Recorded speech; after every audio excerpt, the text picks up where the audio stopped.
Vous écoutez le grand débat, issu de l'épisode S603 du podcast Faut pas pousser les ISO, diffusé le jeudi 30 mars 2023. Cette émission est présentée par MPB, qui est tout simplement la plus grande plateforme en ligne au monde pour acheter, vendre et échanger du matériel photo et vidéo d'occasion. Nous sommes de retour avec Vincent Frances, le fondateur de l'agence Photographe du Monde, et le photographe Jean-Michel Lenoir pour parler voyage photo. Alors en guise d'introduction, je vous propose d'écouter les témoignages de Élodie et Denis, deux passionnés de photographie et adeptes des voyages photos. Ils nous expliquent pourquoi ces voyages sont si importants pour eux. On les écoute.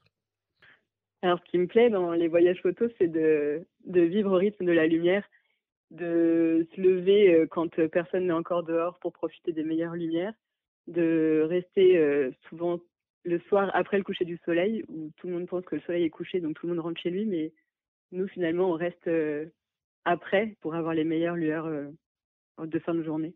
Bah, quand j'y vais en solo, c'est moi qui organise tout. Je dois tout planifier moi-même, regarder la météo, essayer de trouver les lieux parce que finalement et les bons points de vue parce que finalement, je les connais pas et je les découvre en même temps que j'ai envie de prendre des photos.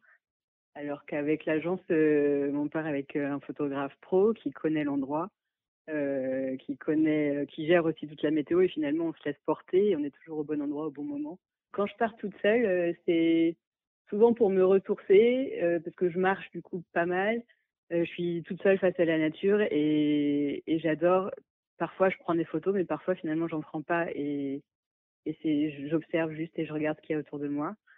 Et après en voyage, je la partie aussi technique qu'on a, grâce aux photographes accompagnateurs est vraiment super parce que ça me permet de m'améliorer, ça c'est certain et de profiter aussi finalement du groupe parce que chacun sur un même endroit, va prendre des photos différentes et c'est assez intéressant après quand on fait les analyses d'images de voir que personne n'a eu le même regard sur, un même spot photographique en fait et donc après quand, chacun explique sa démarche, c'est hyper intéressant et on se nourrit de chaque personne pour ensuite, nous construire notre, propre, démarche photographique et peut-être prendre des idées chez les uns et chez les autres, mais tout en la mettant à nous-mêmes, en fait. Le fait de partir en voyage photo et surtout déjà de partager un moment avec, un groupe. Parce que quand, on est tout seul, bien sûr, on adore être seul. En règle générale, un photographe adore être seul. Mais, moi, ce que j'aime surtout, ce sont des petits groupes et c'est de partager un moment. Donc, et je trouve également que dans ce partage, notre photo évolue. Notre façon de voir, se manifeste autrement parce qu'il y a eu des échanges d'abord et puis, on regarde un petit peu ce que font les autres. Des fois, les autres vous guident un petit peu, parce qu'ils ont compris un peu comment vous étiez et ils se disent: «Tiens, ça serait bien si tu pouvais photographier cette chose-là comme ça, toi qui aimes les flous, toi qui aimes ce genre de photos». Et voilà, il y a surtout une certaine émulation dans le voyage photo. Donc c'est un partage et je trouve que, actuellement, ben, c'est bon de partager quelque chose. Pour aller un peu plus loin, je pense que, en groupe, on est plus tenté de faire d'autres choses. On a moins peur, on se sent un peu porté par les autres. On se sent une légitimité dans l'action.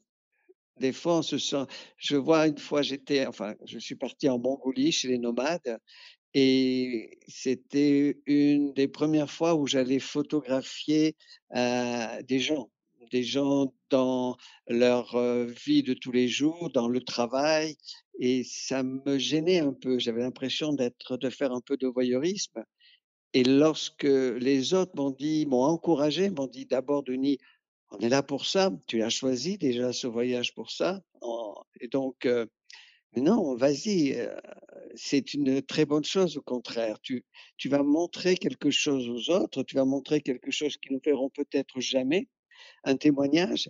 Donc, ils m'ont poussé à le faire et je me suis senti plus libéré de plaisir, voilà, de plaisir. parce qu'avant tout, faire une photo, il y a du plaisir quand même si on cherche à témoigner de quelque chose. Je pars très souvent avec Jean-Michel Lenoir, qui est un photographe accompagnateur, qui est mon mentor un peu, qui m'a beaucoup appris et qui m'a fait aller plus loin dans la photo. Et puis on rentrait de de Sénia, on était dans la salle d'embarquement à l'aéroport et là, il m'a regardé et il m'a dit: «Ça y est Denis, tu y es». Mais comment ça j'y suis? Tu y es. Alors, je pense il voulait dire que j'étais sur le bon chemin et ce que je faisais avait du sens. J'ai eu les larmes aux yeux, de bonheur. Alors Jean-Michel, tu fais pleurer tes stagiaires à l'aéroport, du coup? Je me souvenais pas de ce moment-là, mais maintenant ça me revient. Et merci Denis pour ce beau témoignage. Mais c'est vrai, oui, pour rejoindre ce que disait Denis, c'est la photographie en voyage, c'est surtout du partage, hein. Et les gens qui partent avec nous, qui sont dans cette vision-là, en tout cas dans cette démarche de partage, vont avoir un voyage beaucoup plus riche que s'ils restent dans leur coin simplement pour profiter de la connaissance des lieux. C'est intéressant cette vision du groupe, notamment de la part d'un photographe, parce que d'habitude, on imagine plutôt une espèce de concurrence, ou alors de se dire, bah tiens, on va pas être privilégié parce qu'on va être plusieurs sur une même scène, etc. Lui, il le voit plutôt comme un atout finalement. Toi aussi, avec le temps, tu le vois comme ça? Ah, mais complètement, parce qu'en fait, on est un groupe, il vit. La première journée, quand les gens ne se connaissent pas, c'est un peu l'observation. Et puis au fil du temps, les gens prennent leur marque, apprennent à se connaître.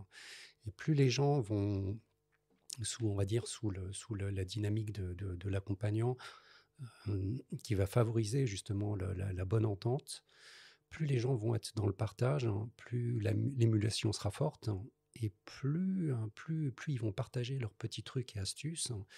Et puis il y a la notion de respect aussi, hein. Quand les gens ne se connaissent pas, ils ne savent pas trop comment se comporter sur le terrain. Donc en fait, au départ, on a vraiment un rôle on va dire, de facilitateur, de prise de contact à la fois entre les gens et de proximité avec les sujets que les gens vont aller photographier. Mais Denis, il va même un peu plus loin que ça et il dit que tu es son mentor et qu'en quelque sorte, avec tes voyages, il a suivi une sorte d'apprentissage On est là-dedans ou pas? Alors, chaque accompagnant partage de manière différente avec sa propre sensibilité. Et Dieu merci, la photographie est un terrain de jeu vraiment extraordinaire parce qu'on a vraiment la chance de pouvoir exprimer sa sensibilité et à travers les images, hein. Et je sais que sur le terrain, je partage énormément ma vision de la photographie. Je ne cherche pas à l'imposer. Parce qu'encore une fois, ça fait appel à une sensibilité, donc à une vision très personnelle, de la manière de sa relation à l'image, hein. Et du coup, les gens qui sont sensibles à ce partage-là, à ces partages, à ces visions-là, vont adhérer ou pas, ou en tout cas, moi je sais que je respecte énormément la vision de chacun et je cherche à faire progresser les gens avec leur propre sensibilité. Ça résume pas mal un petit peu ce que tu proposes, Vincent, au travers de Photographe du Monde, ce que dit Jean-Michel. Oui, tout à fait. Alors, pour répondre à ta question, globalement, le parcours de découverte du monde qu'apporte le voyage est relié au parcours de découverte de la photographie. Et ces parcours sont reliés à la découverte de soi au travers de ces expériences. Et il y a certains photographes qui le portent plus et plus loin au travers de leur sensibilité, et d'autres, évidemment, qui ont une pratique un peu différente. Donc de la technique à l'artistique, chaque photographe apportera en fait sa propre vision du monde, sa propre sensibilité. Et après, certains, évidemment, vont plus se déplacer dans leur pratique vers une découverte artistique, donc qui touche évidemment les personnes qui le vivent et qui l'expérimentent. Puis d'autres s'arrêtent simplement à un apprentissage technique. Il en faut pour tout le monde. Et les photographes, évidemment, nous, on sait s'adapter. On n'est pas toujours un artiste avec les voyageurs. On sait également simplement les accompagner et animer un voyage. Donc, on s'adapte évidemment au niveau technique et aux attentes des personnes. Élodie et Denis, ils soulignent vraiment l'importance du groupe, hein, dans leur expérience. Vincent, la mayonnaise, elle prend à chaque fois ou pas? C'est difficile de faire une généralité. Ça dépend totalement en fait de l'implication de chacun dans le groupe. C'est des groupes de combien de personnes en De, moyenne? de 4 à 8 personnes. Il y a Ok. certains voyages qui sont limités à 6, d'autres 3 à 5. Voilà, ça dépend un petit peu des configurations. Tout ça est présenté sur le site et dans les documents, etc. On essaie d'être assez précis là-dessus sur comment ils vont vivre cette expérience du Mhm. voyage. Est-ce que la mayonnaise prend à chaque fois? Non. Et c'est aussi ça qui fait que ça a de la valeur quand ça prend. Oui, d'ailleurs, parce que les gens peuvent revenir aussi. J'ai l'impression que Denis, du coup, Oui, il les retombe deux, sur hein, sur les Elodie voyages. et Denis, clients fidèles Ouais. a priori, hein. Mm. Oui, tout à fait, tout à fait. La fidélité est la plus belle récompense que l'on a des voyageurs et du dur travail et de l'implication énorme que ça représente, nous, à l'agence, mais aussi sur le terrain par les photographes accompagnateurs. Il n'y a rien d'autre que je ne propose que ce que mettent les photographes dans leur accompagnement. Un accompagnateur qui s'implique personnellement, donc artistiquement, dans ce chemin de découverte de la technique, de la photo, du monde et donc de soi, évidemment, proposera une rencontre plus riche en termes d'éventail d'expériences que quelqu'un qui est juste dans la technique. Alors, des fois, hein, au cours de certains voyages photos, hein, la magie opère, on va dire, totalement. Et les stagiaires vivent des moments tout simplement extraordinaires.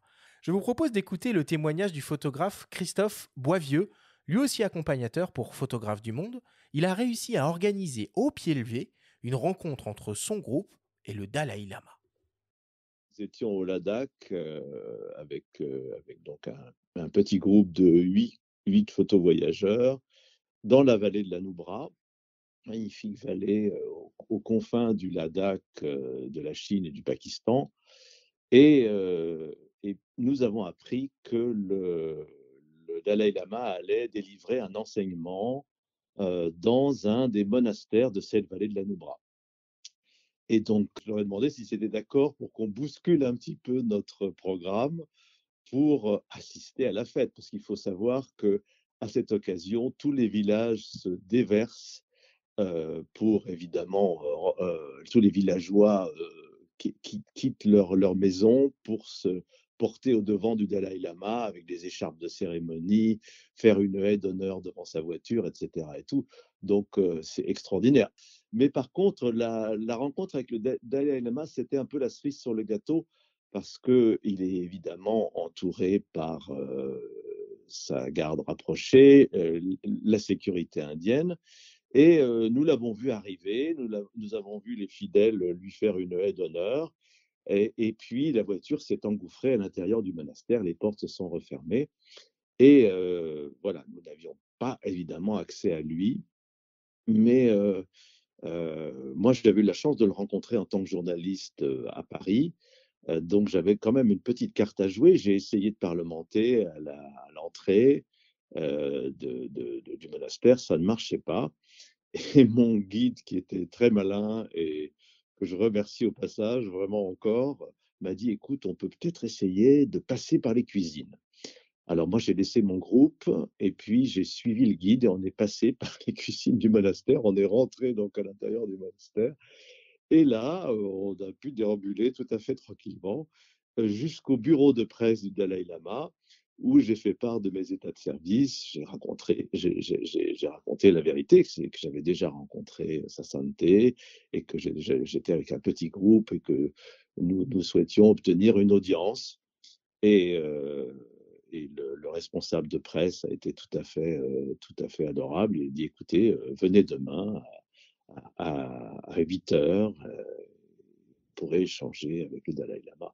Alors autant vous dire que euh, bah, tous tous mes, tous mes photos voyageurs se souviendront, je crois, toute leur vie de ce moment, parce que c'était un moment de très, très grande émotion. Euh, Là, on était tous, ouais, je peux dire, tous contaminés par la joie de cette rencontre, le sourire du Dalai Lama qui a pris un petit moment pour nous parler à tous. Bon, ça n'a pas été très, très long, mais ça a été un moment tout à fait extraordinaire, inoubliable. Je peux dire vraiment inoubliable. Je retrouve certains de ces photovoyageurs sur d'autres des destinations que j'accompagne et ils m'en parlent encore avec beaucoup, beaucoup d'émotion. Bon, Vincent, j'imagine que le tea time avec le Dalai Lama, c'est pas quelque chose de garanti avant l'embarquement. En fait, du coup, jusqu'à quel point sont prévus les voyages? Alors, le Dalai Lama non inclus dans les prestations. C'est pas forcément une bonne chose, dis donc, d'entendre ça. Ça met la barre trop Ah haut. oui, ça met la barre un petit peu haut. Hein. C'est Alors, une belle cerise sur le gâteau, là. Tout à fait. En revanche, ce qui est inclus dans tous les voyages, c'est l'audace des photographes, la curiosité. Et ça, vous pouvez compter sur les photographes accompagnateurs pour partager leurs idées, partager justement cette volonté d'ajouter ce supplément d'âme dont parlait Denis, et l'expérience de Jean-Michel et Denis le démontre. Et donc, parfois, ça fait ça. Et puis parfois, c'est tout simplement une personne que l'on rencontre en Afrique du Sud dans un township qui vous remue. Voilà. Donc, c'est pas toujours fait de photos. Vous voyez, il n'a pas parlé. Il n'y a pas eu ici un portrait du Dalai Lama. Il est en train de vous parler d'une anecdote de ce qui se passe en voyage. Et ça porte exactement ce qu'est le voyage, c'est-à-dire le résultat de l'audace et de la curiosité, les portes qui s'ouvrent et qui ne sont pas forcément faites. On ne revient pas avec un cliché, mais on a bien un moment incroyable, une expérience unique. Et donc, la photographie se fait et s'écrit avec également les moments à côté de la photo. Et on essaie évidemment de le retranscrire dans les photographies que l'on peut prendre. Toi, ce sens de l'impro, Jean-Michel, ça se traduit comment chez toi qui fait beaucoup de paysages? Ça peut être, je sais pas, au détour d'un chemin en Écosse, tu dis, bah tiens, il y a telle lumière, ou je connais tel endroit, où on va essayer ça. Ça se traduit comment? En fait, ça se traduit vraiment en fonction, au niveau du paysage, de la manière dont la météo agit sur le paysage. Il y a encore 8 jours, j'étais dans les îles Lofoten. Et l'échange que vous avez me fait vraiment penser à ce souvenir-là. C'est qu'en fait, il avait énormément neigé sur les reliefs, et même au niveau de la mer. Donc les plages étaient complètement blanches de plusieurs dizaines de centimètres. Et il y avait énormément de vent. Et en fait, ça s'est traduit par un paysage complètement lunaire, complètement surréaliste, avec de la neige qui vole en permanence. On a l'impression qu'il y avait des énormes écharpes de neige qui voltigeaient dans tous les sens. Et en fait, moi, quand c'est comme ça, j'ai le cerveau en ébullition, ça me donne des frissons partout. Et en fait, je suis allé sur le terrain, j'ai emmené tout le monde, on s'est garé au plus près, on est allé dans un fjord et on a regardé, on a assisté au spectacle. Et les gens ne comprenaient pas que je puisse faire des photos comme ça. Donc en fait, moi, je leur ai dit, écoutez, vous savez sûrement ce que c'est que le stacking photo, donc la superposition d'images en fusion. Moi, je vais vous présenter ce que c'est que le stacking photo. Et donc, en fait, j'ai plongé dans la neige. Donc, j'étais complètement dans le blanc. Et j'ai fait des photos complètement dans le blanc où on a l'impression de vraiment vivre ce blizzard. Et à un moment donné, il y a eu une rafale plus forte que les autres. Et en fait, j'étais obligé de me protéger le visage tellement ça fouettait, ça me cinglait. Et j'ai quelqu'un qui m'a photographié à ce moment-là. Et quand on regarde l'image, mais c'est une scène complètement surréaliste. Mais les gens qui continuent à discuter après voyage, puisqu'on crée des groupes WhatsApp pour échanger, les gens n'arrêtent pas de parler de ce moment-là. Donc, quand on vit ces moments-là et quand on voit que les gens y sont sensibles, là, on sent qu'on a déclenché, éveillé quelque chose chez eux. Oui, pour compléter, je veux dire, l'émotion de vivre un moment avec le Dalai Lama ou l'émotion devant une virgule de neige sur un sommet, sur un moment de lumière euh, qui est une surprise et une bonne surprise. Voilà, laisser advenir en fait, laisser advenir les choses. Vous voyez bien que l'émotion est la même, que ce soit rencontrer le Dalai Lama ou aimer le vent. Vous voyez, vous comprenez. Et ce qu'on retrouve et ce qu'on propose en tant qu'accompagnateur, c'est le temps de se connecter à cette pureté.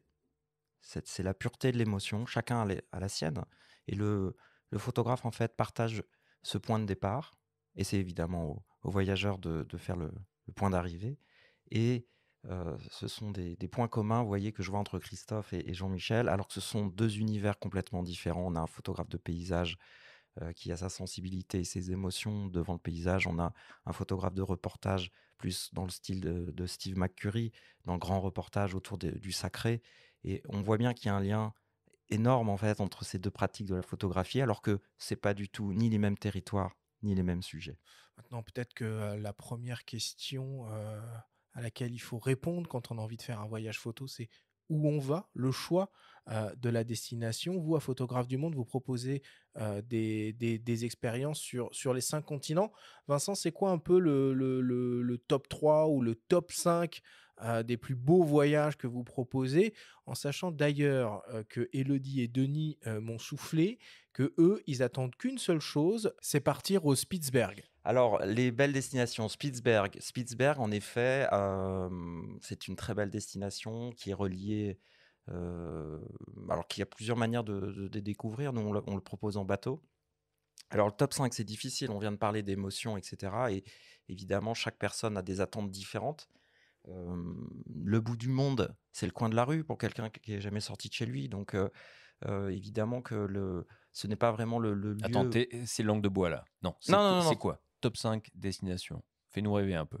Ah, je peux te faire une destination phare pour faire du blanc, du polaire, etc. Ça va être toutes les destinations de Scandinavie, des Lofoten en passant par la Laponie suédoise, l'Islande, bien que l'Islande, ça soit le granit, donc un peu plus noir et blanc.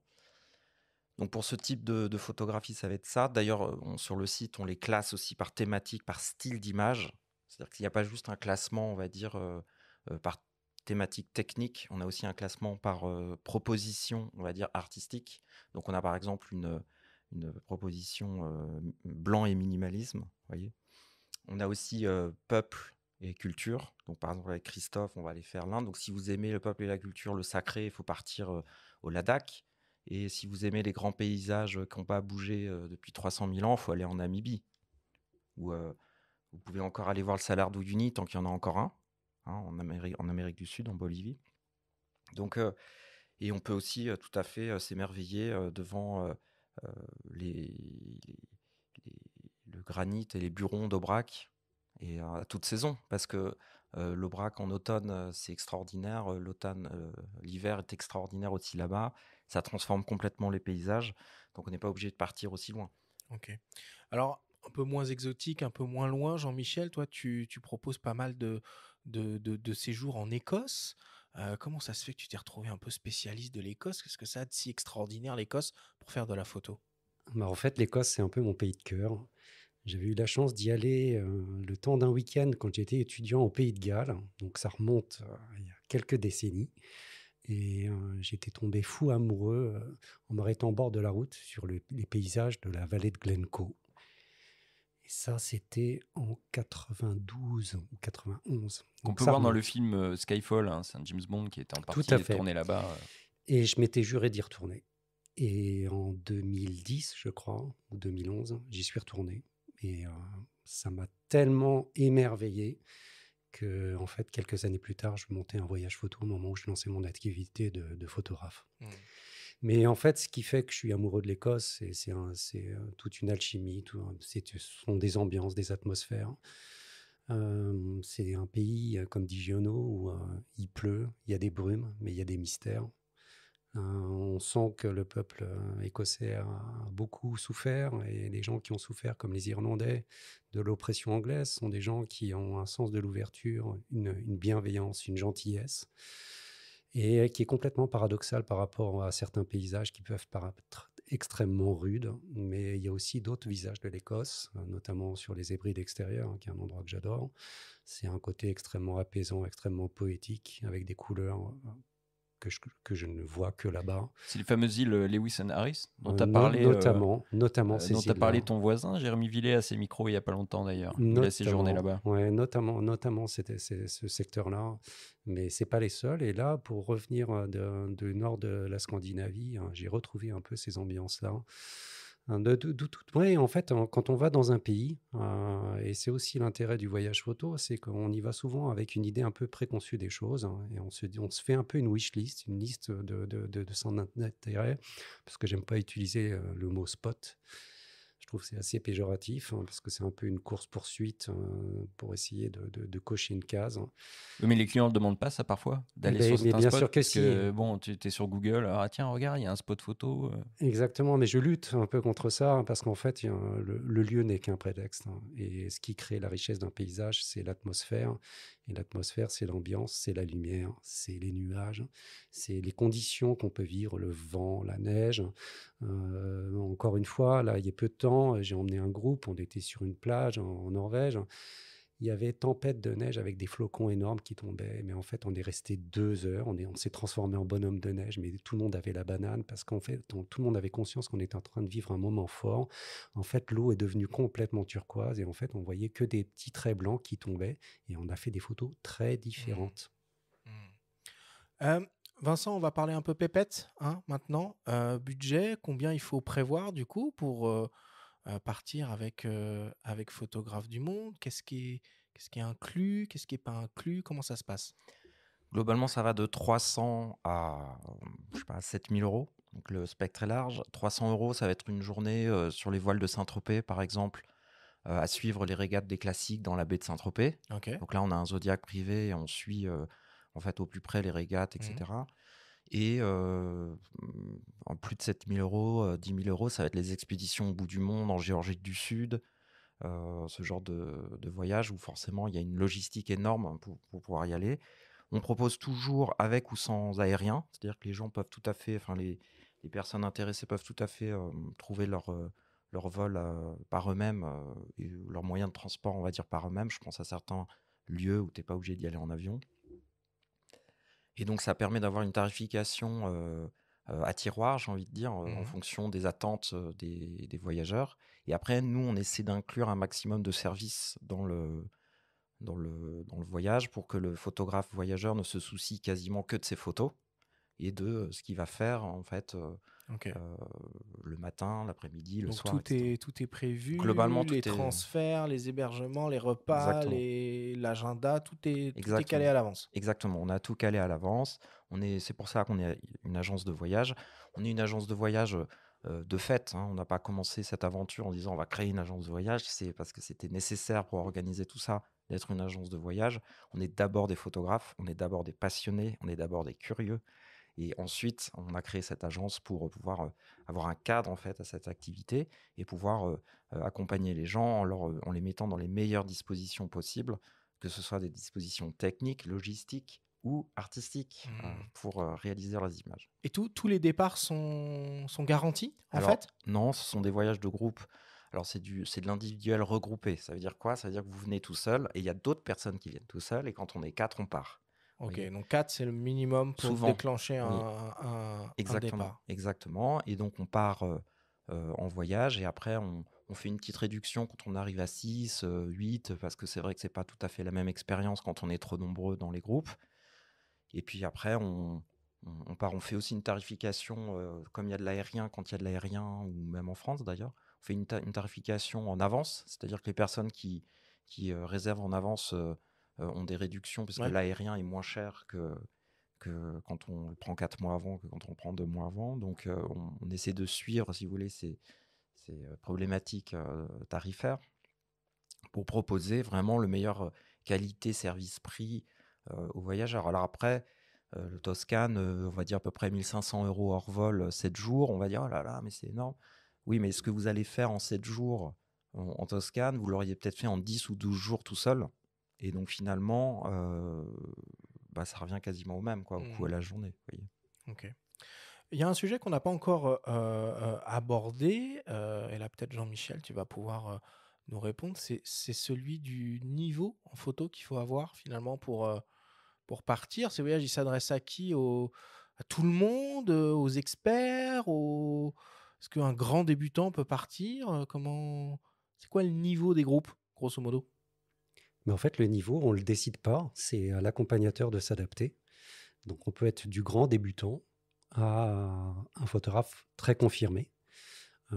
En fait, le but et la réussite d'un voyage photo, c'est quand tout le monde y trouve son compte. Et donc, le guide qui accompagne est là pour que tout le monde y trouve son compte.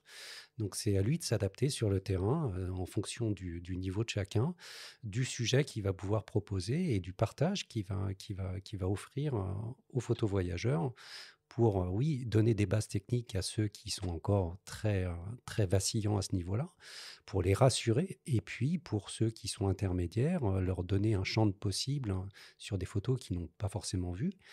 C'est, favoriser leur curiosité parce que s'il y a un mot fort pour faire des images différentes, c'est la curiosité.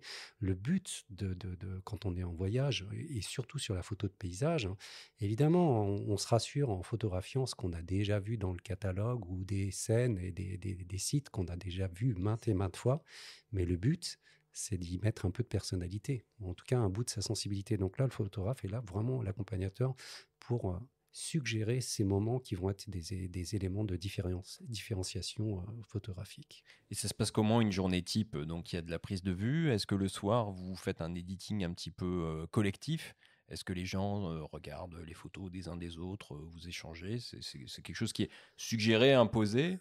Alors, il n'y a rien d'imposé, mais en fait, le contenu des journées va dépendre vraiment des destinations. Quand on est sur des logistiques un peu lourdes, quand on est en itinérance, évidemment, on n'a pas les mêmes temps disponibles de partage d'images et d'editing. Par contre, quand on est sur beaucoup plus, on va dire, sédentaire, là, on a la possibilité, effectivement, de faire un lever de soleil ou en tout cas faire une première séance avant petit déjeuner. On revient, le meilleur moment de la journée, le petit déjeuner, faire éventuellement un débrief avant de repartir, faire une séance d'editing, se montrer des images, faire une analyse, donner quelques conseils supplémentaires. Moi, je sais que j'aime bien, dans la première journée, c'est faire un peu un état des lieux et donner mes trucs et astuces en tout début de séjour pour que les gens aient le maximum d'outils sur le terrain pour ne pas passer à côté de certains réglages. Je parle d'hyperfocale, comment on règle sa profondeur de champ, où on fait la mise au point en fonction de sa focale. C'est des choses qui peuvent être très techniques. J'essaye de les démystifier un petit peu et de donner un sens pratique sur le terrain de manière à vraiment armer les gens et qu'on ne se retrouve pas en fin de semaine avec des choses qui ne sont pas assimilées. Et Jean-Michel, l'idée au final, c'est quoi? C'est de revenir avec une série cohérente d'un voyage ou de faire une série de cartes postales magnifiques, très diversifiées? Alors pour moi, le mot carte postale sous-entend ciel bleu. Et j'aime pas les ciels bleus. Oui, mais tu as compris ce que je voulais dire. Donc non, en fait, ça c'est chacun, encore une fois, chacun va pouvoir réaliser une série. Le paysage dépend essentiellement des conditions météo. Donc, en fait, d'un séjour à un autre, on ne va pas y mettre le même contenu en fonction des ambiances et de ce qu'on va pouvoir vraiment recevoir en fonction des lieux où on va aller 10 fois au même lieu, on va faire 10 rendus différents. Et c'est pour ça que sur le terrain, moi, j'aime me laisser le luxe de pouvoir retourner plusieurs fois au même endroit pour avoir justement une diversité, une palette de rendus d'images. Chaque personne, évidemment, pourra, en fonction de ses centres d'intérêt, de ses sujets de prédilection, quand on va effectivement dans des ports de pêche, les gens aiment bien photographier des reflets des coques de bateaux qui tranchent sur les fonds de neige avec les fjords, et d'autres vont faire complètement autre chose, vont être sur du paysage pur, et puis d'autres vont photographier des séchoirs avec des morues. Et pour certains, c'est juste pas possible. Donc, Le rôle en fait de l'agence entre la photo illustrative et la photo d'auteur, c'est de proposer toute cette palette. C'est pas à nous de dire cette photographie est plus intéressante que celle-là. C'est évidemment aux voyageurs de partir, d'avoir un point de départ sur ce qu'ils recherchent. Donc il y a des stages photo d'auteur avec des photographes qui sont des auteurs photographes qui font des séries. Ils vont vous apprendre à construire une série. On a par exemple un voyage qui n'est pas sur le territoire, mais qui est sur construire sa série personnelle. Et ces 3 stages qui ont lieu à Bruxelles, Bruges et Paris, qui sont complémentaires par rapport, on va dire, au contenu, mais dont le sujet n'est pas le territoire, c'est-à-dire les rues de Paris, les rues de Bruxelles ou les rues de Bruges, mais votre regard photographique dans un contexte différent. Et donc, on part évidemment de la palette là, de la photo d'auteur, qui est une photo narrative, donc avec quelqu'un qui cherche à tenir un propos ou à montrer quelque chose avec sa photographie, à une photographie de l'autre côté du spectre. Donc, il y a toutes les, si vous voulez, les gradations entre cette photo d'auteur et la photo purement illustrative qui fait plaisir à beaucoup et dont beaucoup se contentent finalement d'aller dans des beaux endroits, de faire des photographies qui qui répondent à leur recherche de je veux voir tel ou tel lieu et le photographier à peu près correctement. Donc c'est un point de départ qui n'est pas moins bon, moins bien ou moins intéressant, de faire quelque chose d'illustratif et de simplement descriptif, qu'une photo plus subjective. On est plus sur la photo d'auteur. Donc on est globalement, vous voyez, dans une proposition très vaste. C'est pour ça qu'il y a 25, à peu près 20-25 photographes accompagnateurs. C'est pas pour faire du volume, de la masse, etc. C'est pour essayer de proposer une sensibilité et une proposition de liens différentes en fonction des accompagnateurs et pour accompagner cette découverte du monde, pour accompagner cette découverte de la photographie et pourquoi pas, si les gens le souhaitent, aller encore plus loin dans la photographie d'expression. Donc c'est pas je viens, je vais faire une série, je vais ressortir, je serai Cartier-Bresson. Vous voyez, c'est vraiment plus un accompagnement. C'est pour ça qu'on dit des accompagnateurs. Et c'est pour ça que ce sont des photographes artistes. Ce ne sont pas simplement des guides qui font des circuits touristiques. Ce sont des artistes qui vous accompagnent. Et donc, c'est vrai que cette réponse, elle appartient à nous dans la proposition, dans cette construction, si vous voulez, de proposition. Et après, aux voyageurs de s'interroger sur le bon choix du voyage. Est-ce que c'est celui-là ou plutôt qu'un autre? Ouais, non, mais tu as tout à fait raison, Vincent. Un style d'image n'est pas meilleur que l'autre. On va dire se nourrir d'une scène très descriptive où les éléments sont, on va dire, clairement identifiés et où on va être dans une approche plus descriptive du paysage n'est pas moins glorieuse que de faire une image très artistique où on va attendre une lumière plus particulière avec moins d'éléments dans le cadre. Ça, c'est vraiment la sensibilité de chacun et on va dire chaque accompagnateur est là pour offrir une palette, un champ de possibles pour les voyageurs. Vous allez apprendre l'alphabet, les règles de la grammaire et la syntaxe, et la poésie et la pureté de votre émotion ne dépendent pas de l'accompagnateur, elles dépendent de votre démarche. Vous pouvez donc du coup faire une phrase « les nuages sont dans le ciel bleu », vous voyez, une phrase complètement objective, descriptive, ou alors mettre de la poésie. Dans le bleu, les nuages, ça mon ciel. Vous voyez? Si, ça va quand même vachement dépendre de lui, parce que comme disait Jean-Michel tout à l'heure, lui, il va faire une météo démente, il amène les gens dehors, quoi. Donc, bien sûr, avec cette grammaire-là, avec ces conditions-là, tu vois. Tout à fait, mais nous, on est dans la proposition. Et les gens prennent ou prennent pas. C'est-à-dire qu'à un moment donné, vous n'allez pas forcer les gens à faire ce qu'ils n'ont pas envie de faire. S'ils ont juste envie de faire une phrase qui commence par une majuscule et finit par un point, vous n'allez pas les pousser à rentrer dans une expression beaucoup plus personnelle. En revanche, on les met dans les conditions où ils vont avoir le choix. Voilà, c'est notre rôle et on s'arrête devant la porte. Et c'est à chacun de la franchir ou pas. Et il faut sortir de sa zone de confort. Ça, c'est très phrase. important. De ne pas rester devant la cheminée. Et d'ailleurs, les photographes voyageurs, ils viennent avec quoi finalement comme matos? J'imagine que vous avez des anecdotes un peu surprenantes de personnes qui débarquent suréquipées ou au contraire qui débarquent avec un matériel très minimaliste. Je fais souvent une blague. Quelle est la différence entre un photographe, alors je dis pas amateur, parce que c'est un photographe qui a moins d'expérience qu'un photographe professionnel dont c'est le métier. La principale différence, c'est qu'il a un meilleur matériel. Parce que nous, les photographes, on n'a pas toujours les moyens de s'acheter le dernier cri, on va dire. Si vous voulez des anecdotes, on en a pas mal. Moi, j'ai l'année dernière accompagné un groupe en Norvège et j'ai une personne, premier rendez-vous le matin, petit matin, et je vois une personne qui n'a pas d'appareil photo, qui avait juste un iPad. Et là, je tombe des nues, quoi. Mais ça, c'est sur la partie matérielle. Généralement, les gens sont super bien équipés, même des fois trop. Et bien souvent, ils nous contactent pour savoir quel objectif il faut qu'ils prennent, combien de boîtiers. Donc ça, c'est pas l'équipement matériel techniquement n'est pas un souci. Souvent, les gens négligent les accessoires comme les trépieds. Donc les gens vont avoir un très bon matériel, mais vont pas vouloir consacrer plusieurs centaines d'euros à l'acquisition d'un trépied. Ça, des filtres, non? C'est important aussi. Filtre ou pas filtre, on ne peut pas imposer l'usage de filtres, mais on va dire, moi, je vais partager mon usage et la manière dont ça apporte sur le rendu de mes photographies.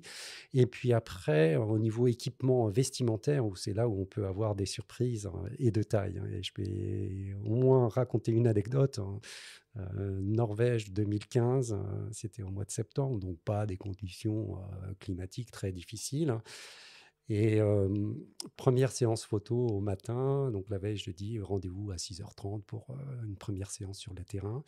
Et la veille, je voyais une personne qui est arrivée au groupe, qui était en tailleur pantalon tailleur tailleur pantalon avec des talons aiguilles. Je dis, bon, d'accord, tailleur cuir, bon, ok, très bien. Bon, bah, demain, rendez-vous équipé avec tout matériel et tenue adaptée pour aller sur les plages et au moins crapahuter un peu.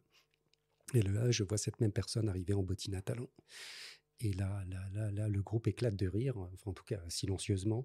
Et moi, je tombe des nues. Et en fait, la personne était complètement à côté d'une tenue normale pour aller dehors, aller marcher, ne Il n'y a serait-ce pas que des sur la... listes pourtant, non? Bien sûr. Si. Oui, on a des checklists. Des checklists de matériel photo, des checklists de ce qu'on emmène dans la valise. Mais il n'y a pas de checklist de comment ils doivent lire, en fait.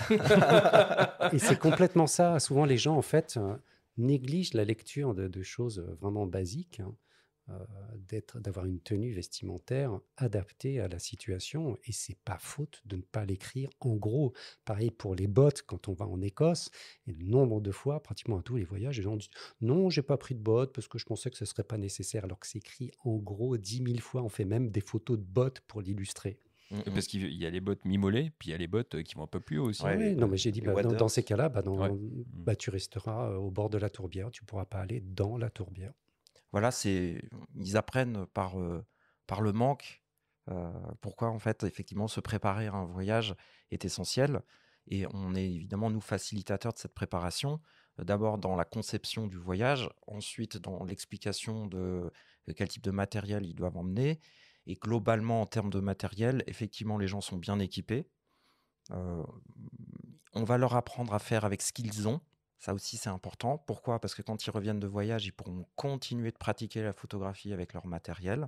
Si je leur prête un 400 mm de 8 et qu'ils n'ont pas ça, on ne fait pas de la même, la photographie de la même manière avec un téléobjectif à grande ouverture que, par exemple, un 24-105, évidemment. Donc, si on leur prête du matériel qu'ils n'auront pas l'occasion de pratiquer à leur retour, ils auront, si vous voulez, appris quelque chose d'un peu frustrant. Donc, nous, l'objectif, c'est évidemment aussi de leur apprendre avec ce qu'ils ont. Parfois, il y a un petit peu d'achat complémentaire avant un voyage. Je pense à des optiques très lumineuses pour faire des aurores boréales. C'est beaucoup plus contraignant techniquement d'avoir des ouvertures pas assez grandes sur ce type de sujet en faible lumière. Donc évidemment, ces conseils sont donnés avant. Après, évidemment, on n'oblige pas les gens. De temps en temps, on prête un petit peu de matériel, on en loue un petit peu, on loue des trépieds parce que effectivement, le trépied, c'est le parent pauvre de la photo. Ils investissent dans des trépieds en plastique alors qu'ils vont par moins 15, donc ils cassent au bout de 48 heures. Donc voilà, on a toujours un petit peu de matériel pour prêter ou pour louer. On a un partenariat avec Coquin qui prête ou qui équipe, si vous voulez, les photographes pour pouvoir montrer l'usage des filtres sur le terrain. On a aussi un partenariat avec Benro où on montre un petit peu les trépieds, on peut en prêter. On essaye évidemment de donner des conseils utiles, c'est-à-dire qu'on n'est pas dans la course à l'armement, j'ai envie de dire. C'est-à-dire on ne dit pas il faut avoir tout et pour parer à toute situation, en toutes circonstances. Mais il y a parfois un matériel un peu plus technique, une optique un peu plus technique qu'on conseille. Donc évidemment, l'autre cliché, c'est le safari avec un zoom, hein, enfin un téléobjectif. Évidemment, si vous partez avec un 14 mm en safari, vous ferez des photos, bien sûr, mais ça risque de manquer de détails sur le museau. Alors, évidemment, hein, bien entendu, le photographe voyageur, il a aussi une responsabilité importante, la responsabilité de respecter les lieux et les personnes qu'il visite, mais aussi une responsabilité environnementale. Sur certains de ces points, Instagram n'a clairement pas fait que du bien, et je vous propose d'écouter le témoignage de Johan Lolos, qui est un photographe très influent sur cette plateforme avec près de 400 000 abonnés. Il nous alerte sur les dangers de l'influence qui peut parfois entraîner une arrivée massive de touristes sur des sites reculés et en bouleverser totalement l'équilibre. En l'occurrence, pour Instagram, ce qui s'est passé, c'est qu'Instagram a tellement vite explosé dans les années 2010 que très vite, les gens ont compris qu'il y avait une espèce de recette magique qui pouvait permettre à des photographes, et notamment des photographes de voyage, de paysage, d'amasser des nouveaux abonnés assez rapidement. Cette recette, à l'époque, c'était quoi? C'était simplement enchaîner les fameux Insta-spots, les endroits très photogéniques qui se retrouvaient en fait déjà sur les cartes postales dans les années 80, 90, etc., qui sont pas des spots que personne ne connaissait, mais qui étaient effectivement un peu moins connus qu'avant l'époque des réseaux sociaux. Et donc, vu que ces photographes qui étaient donc tous en quête, et moi y compris, tous en quête de nouveaux abonnés, ont compris cette recette magique. On a commencé à l'appliquer et en fait, les photographes étaient constamment à la recherche de ces fameux Instaspots. Alors moi, je parle d'expérience personnelle dans le sens où en 2015, je vivais à Wanaka en Nouvelle-Zélande et je collaborais avec l'Office du tourisme local là-bas. Wanaka aujourd'hui, c'est une station balnéaire qui est vraiment, vraiment très, très, très touristique. Et en plus d'être très touristique, elle est absolument magnifique d'un point de vue paysage. Elle est au cœur des montagnes. Il y a un lac. Enfin, vraiment, il y a tout ce qu'il faut pour faire des photos jolies. Sauf que moi, quand j'y étais en 2015, très peu de personnes, à part les locaux, les Néo-Zélandais, très peu de personnes connaissaient Wanaka, à tel point que les gens qui allaient faire un road trip en Nouvelle-Zélande, souvent skippaient Wanaka, quoi. C'était pas vraiment sur l'itinéraire de tout le monde. Donc pour pallier à ce problème, Wanaka, qu'est-ce qu'il a fait, l'Office du tourisme? Ils ont travaillé avec moi, ils ont travaillé entre autres avec aussi d'autres personnes, d'autres photographes, pour mettre en place ce qu'on appelle un Instamit. Et l'idée, c'est vraiment on rassemble, on invite tous des grands photographes, des Américains, des Canadiens, des Australiens, etc., à un seul endroit à Wanaka. Et pendant 3-4 jours, on leur fait découvrir un peu les plus beaux points de la région. Donc nous, à l'époque, en 2015, on a invité Chris Burkhardt, notamment, qui est un des photographes aujourd'hui encore toujours les plus connus sur Instagram et les réseaux sociaux, Chris Burkhardt et beaucoup d'autres. Et donc à Wanaka, qu'est-ce qu'il y a? Il y a une randonnée qui s'appelle Roy's Peak, qui était ultra connue auprès des locaux, mais uniquement des locaux à l'époque, et pas du tout connue mondialement. Moi, c'est une randonnée que j'avais déjà fait personnellement 2 fois à l'époque parce qu'elle était très photogénique et j'adorais randonner là-bas. Donc, j'avais déjà posté un peu des photos sur mon compte Instagram, mais j'avais pas des centaines de milliers d'abonnés. Je pense à ce moment-là, je devais être entre 50 et 100 000. Mais Chris Burkhardt, qu'on avait invité, qui était déjà à plus d'1 million, voire peut-être 2 millions, je ne sais plus les chiffres exactement, est venu. On a fait un shooting, on a vraiment réalisé un shooting, une vraie production du sunset au sunrise. Donc, il a vraiment shooté toutes les conditions. Il a fait la Milky Way, il a vraiment shooté le spot photogénique au sommet de la montagne dans tous les sens. Il a posté ça sur ses réseaux sociaux. On a tous posté ça, en fait, sur nos réseaux sociaux. Donc, on était une espèce de 10 photographes un peu Instagrammeurs à l'époque à poster le même endroit, au même moment. Et résultat des courses, en fait, ça n'a pas été immédiat. Mais quand je suis retourné à Wanaka 1 an et demi plus tard, en fait, l'effet était là. C'est-à-dire que le petit parking en bas de la montagne qui accueillait peut-être à peine 6 ou 7 voitures est devenu un parking gigantesque pour 50 à 100 voitures. Sur la montagne en elle-même, forcément, vu que les touristes avaient quintuplé, ils ont dû installer des toilettes pour que les gens arrêtent de faire leurs besoins à gauche et à droite. Enfin, on sentait vraiment que le truc était devenu quasiment hors de contrôle. Alors, je dis hors de contrôle, oui et non. C'est-à-dire qu'ils ont été obligés de réguler et de contrôler, en fait, cette montagne pour que ça dégénère pas, quoi. Et ça, c'est juste un exemple parmi tant d'autres. Et il suffit à n'importe qui de taper sur Google spot Instagram connu mais fait touristique. Et en fait, vous allez tomber sur des dizaines et des dizaines, voire des centaines de spots à travers le monde qui ont été victimes de ça. Vincent, Jean-Michel, comment est-ce que vous prévenez cette dérive dans la conception de vos voyages et c'est quoi les messages que vous véhiculez à vos stagiaires sur ces problématiques-là? On leur coupe les doigts, comme ça ils peuvent pas utiliser leur téléphone. On a fait un truc radical. Téléphone en mode avion, c'est quoi? Voilà. Pas de communication? Alors, c'est vrai que ça pose la question de la confidentialité. Est-ce que finalement l'exceptionnel, c'est vivre des choses confidentielles?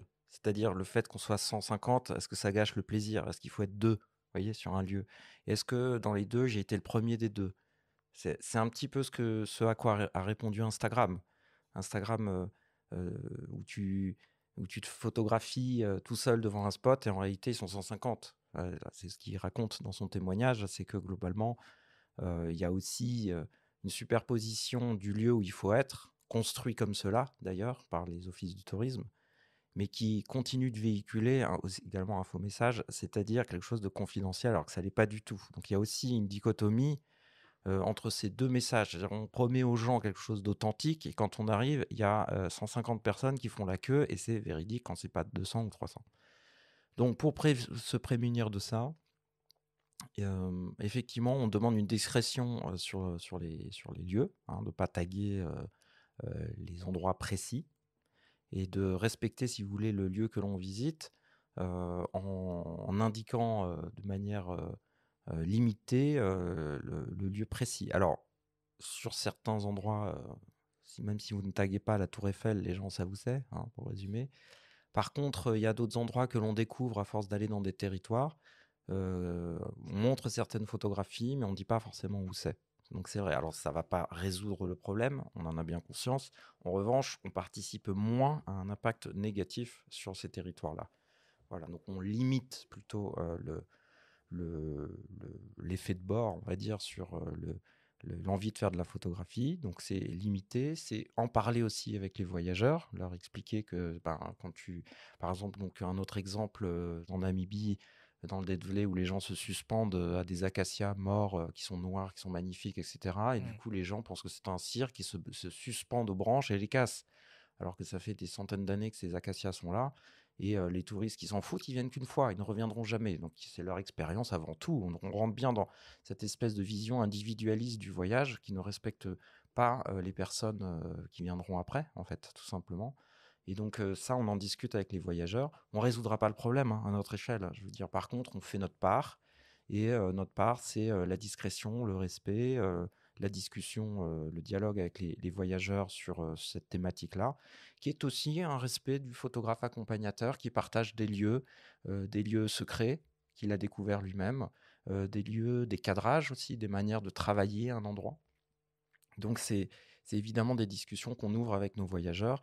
Ça ne résoudra pas tout, mais déjà au moins on a positionné sur la carte le sujet. C'est ce que tu fais, toi, Jean-Michel, au début. Tu essayes d'appliquer un code éthique ou de faire prendre conscience aux gens que tu accompagnes que certains lieux que tu leur montres sont vraiment des lieux qui gagnent à être gardés secrets. Mais c'est vrai que quand on regarde les réseaux sociaux, notamment Instagram, je ne parle même pas de TikTok parce que pour moi, c'est inconnu, mais j'en connais les travers. J'essaye effectivement d'un petit peu de me positionner comme l'irréductible gaulois. Alors c'est fatigant, on n'ira pas contre une mouvance, un mouvement de fond où les gens ne peuvent pas s'empêcher de taguer l'endroit où ils vont, mais j'essaye justement de les sensibiliser au fait que s'ils aiment l'endroit, s'ils aiment les conditions, la quiétude, s'ils aiment la beauté du lieu, eh bien, le meilleur moyen de le respecter, c'est de rester discret. J'empêcherai jamais quelqu'un de poster une image, simplement de ne pas donner avec précision le lieu où ça a été pris. Mettre le lieu précis d'une prise de vue n'apporte pas à la qualité de l'image. Ça n'apporte absolument rien, si ce n'est de dire « j'y étais, regardez ». C'est le côté découvreur, aventurier qui ne peut plus exister aujourd'hui parce que tout a déjà été cartographié, photographié. Et j'en reviens toujours à la démarche d'auteur. C'est la manière de voir les choses qui va apporter un regard nouveau sur les choses. Mettre le nom précis d'un lieu, c'est la plage de un tel à tel moment de la journée, mais ça n'a aucun sens pour moi. Je trouve ça intellectuellement tellement pauvre, mais le problème c'est qu'on est dans un effet de masse et les effets de masse attirent des comportements de masse. Il y a un autre aspect qu'il faut aborder évidemment dans cette émission.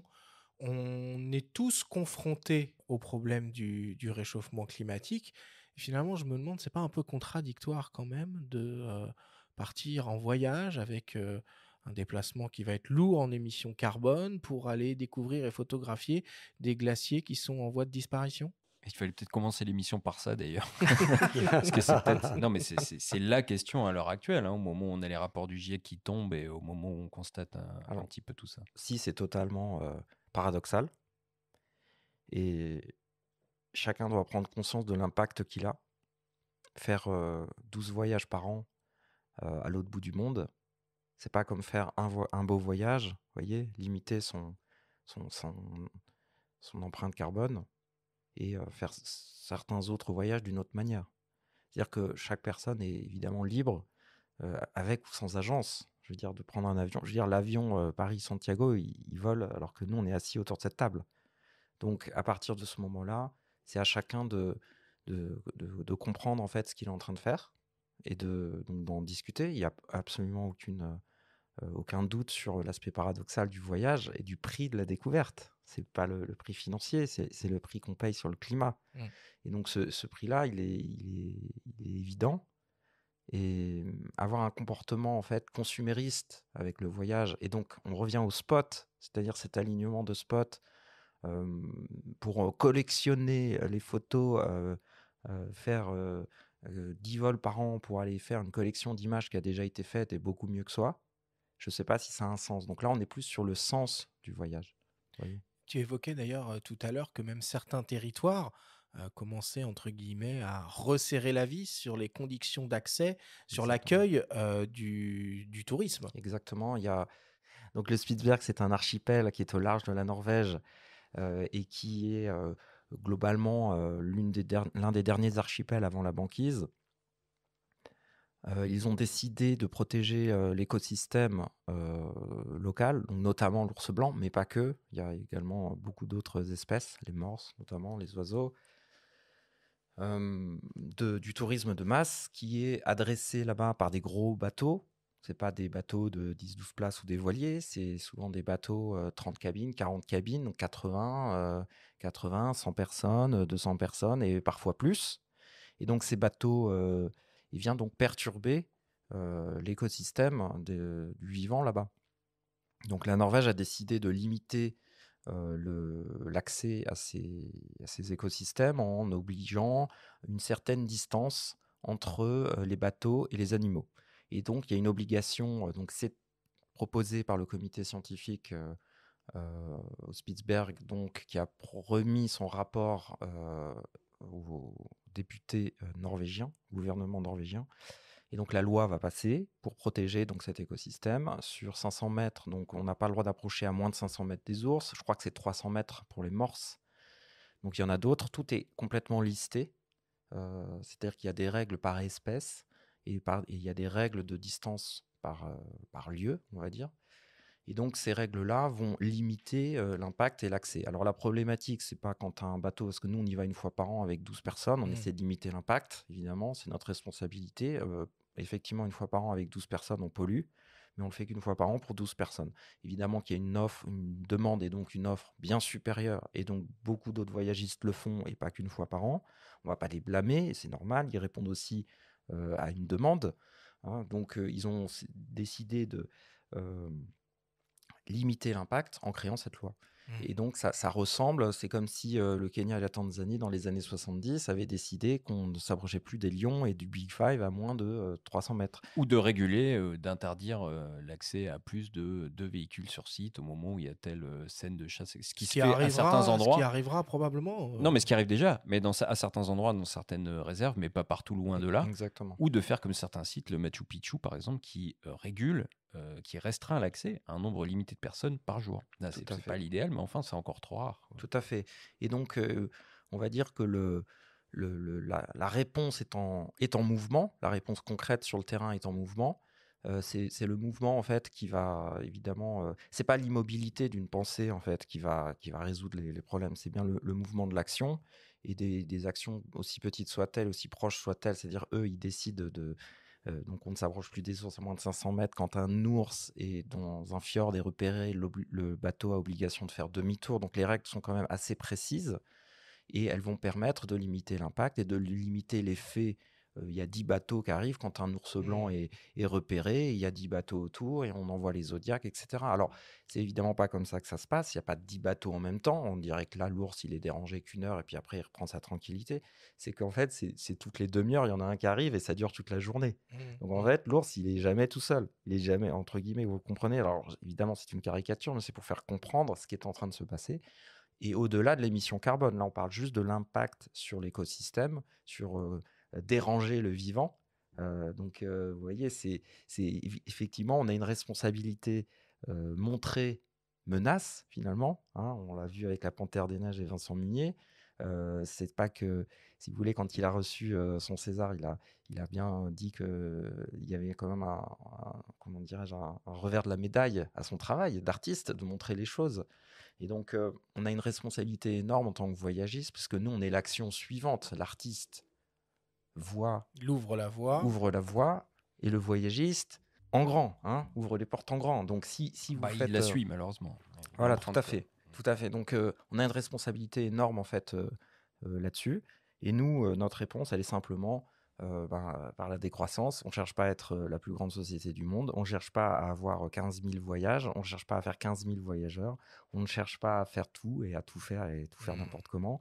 On en fait moins mais mieux, on limite, si vous voulez, le nombre de projets et on décide de ne pas en faire, hein. C'était le cas de la Panthère des Neiges, qu'on a décidé de ne pas aller voir. Mmh.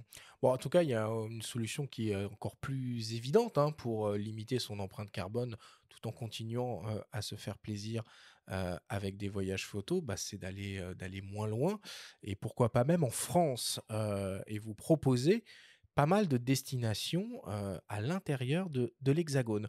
On écoute le témoignage du photographe accompagnateur Mathieu Riverain qui encadre des voyages photos en France et plus particulièrement en Bretagne. Ce que je propose, c'est une excursion autour de chez moi, parce qu'il faut savoir que j'habite à 20 kilomètres de tous les lieux qu'on va visiter pendant la route des phares. J'adore commencer par un lieu totalement dépaysant qu'on n'imagine pas du tout en Bretagne et qui se trouve sur une petite partie de la presqu'île de Crozon. Et en fait, ça fait penser aux gens au Calanque, mais version bretonne. En fait, on est au milieu des pins, on se balade dans les falaises, l'eau est turquoise. Et en fait, il y a cette lumière particulière des voyages en Bretagne qu'on retrouve avec de la lumière, des averses, des éclaircies, des arcs-en-ciel, du vent. En fait, on prend un condensé de tout ce qu'on va voir pendant ces 5 ou 6 jours de la route des phares dès le premier instant.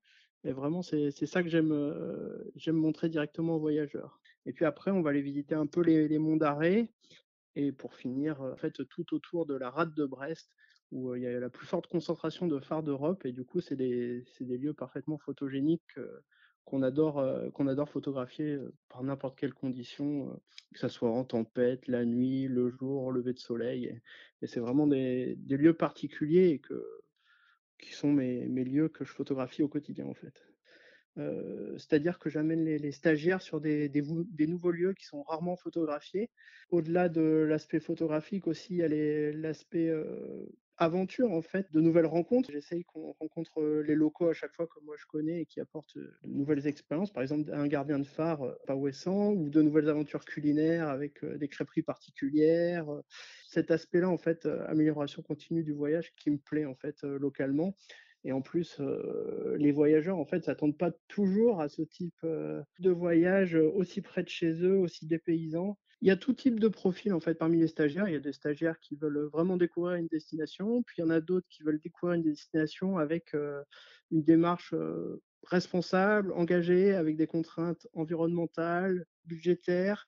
Et c'est pour ça que la route des phares, en fait, est parfaitement adaptée à tout type de voyageurs. Il y a à la fois des gens qui viennent de l'autre bout de la France, qui peuvent venir des fois en covoiturage, en train parce que la destination est bien desservie. Et il y a aussi des voyageurs qui sont locaux. J'ai eu par exemple des gens qui étaient du Morbihan et qui n'avaient jamais été autour de Brest. Et du coup, ça leur permet de redécouvrir leur pays pour certains, leur région pour d'autres. Et au final, tout le monde est content parce que, mine de rien, le Finistère et la route des phares, c'est quand même un paysage qu'on retrouve nulle part ailleurs en France. On a de la chance en France d'avoir de si beaux paysages. Et vraiment, la rade de Brest et ses alentours, c'est vraiment des paysages particuliers. Bon, alors c'est vrai que on comprend très bien l'envie et la nécessité de faire appel à une agence spécialisée pour aller à l'autre bout du monde, pour aller faire une semaine de photos en Bretagne, un peu plus délicat. Bon, en tout cas, Mathieu, il l'explique très bien. Ça marche bien, Vincent, les voyages en France? Oui, oui, ça marche très bien.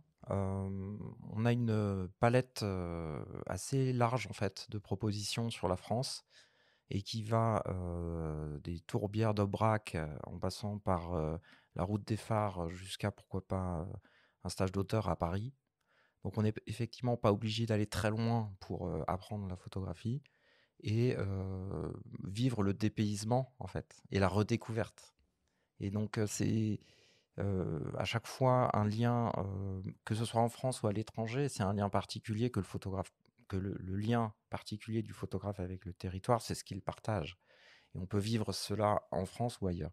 Et évidemment, pendant le Covid, on avait toutes nos destinations françaises qui sont là depuis des années, beaucoup plus usitées, hein, beaucoup plus Ah ouais, choisies bien sûr. par les voyageurs. Et donc, nous, on a énormément travaillé pendant les périodes Covid parce que notre offre était déjà là, déjà identifiée, on avait déjà tous ces stages en Et place. tu parlais de lieux qui sont pas toujours faciles d'accès. Enfin, on en a parlé pas mal à l'étranger, mais en France, il y en a aussi. Là, je pense à la Camargue. Je sais pas si vous proposer des choses là-bas. Moi, j'y étais allé faire des photos là-bas. C'est pas toujours si simple hein, Tout à fait. d'accéder aux masses, d'accéder aux fameux gardiens, etc. Voilà, il faut de la logistique et de l'organisation. Hein. Et du Et budget. des accès. Et surtout Et des du accès. budget. Et du budget. oui, Ouais, oui, ouais. ouais. Sous-entendu, du budget. Hein. Et ouais, Tout à fait. toi, tu peux organiser des choses Tout là-bas. à fait. Alors, ça répond d'ailleurs, le métier qu'on fait de photographe d'abord, d'artiste, mais de photographe, c'est de résoudre de la contrainte. Et c'est là où on partage quelque chose de fort avec les photographes, c'est qu'on résout de la contrainte, pour résumer, et avec les équipementiers.